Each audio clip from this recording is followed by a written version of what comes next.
আমরা ৯০ দশকের ছেলেবেলাকে মিস করি। সেই ছেলেবেলায় সোমবারে প্যাকেজ নাটক দিত। সেই প্যাকেজ নাটকের জন্য কি অপেক্ষা! মাত্র সপ্তাহে ১ দিন। এর আগে আমাকে পড়াটুকু শেষ করে নিতে হবে।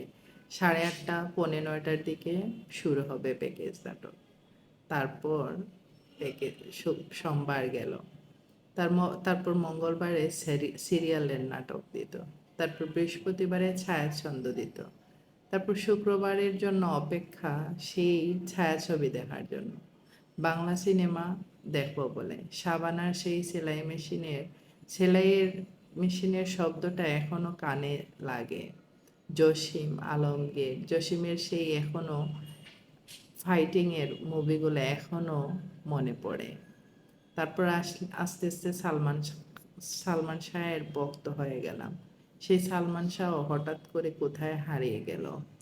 তারপর আমরা অনেক কিছুই দেখতাম তখন। আনন্দমেলা, শুভেচ্ছা ইত্যাদি, মাসে একবার ইত্যাদি দিত। এটা খুব মিস করি।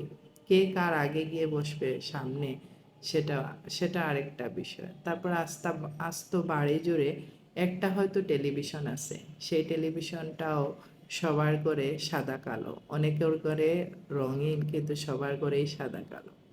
সেই জীবনটা আসলে খুব মিস করি।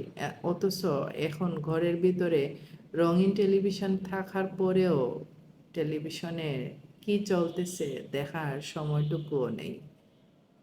কোথায় হারিয়ে গেছি আমরা! কি চলতেছে জীবনের সাথে! যন্ত্রের মতো হয়ে যাচ্ছি। সেই সকাল থেকে রাত পর্যন্ত কোথায় হারিয়ে গেছি! আগের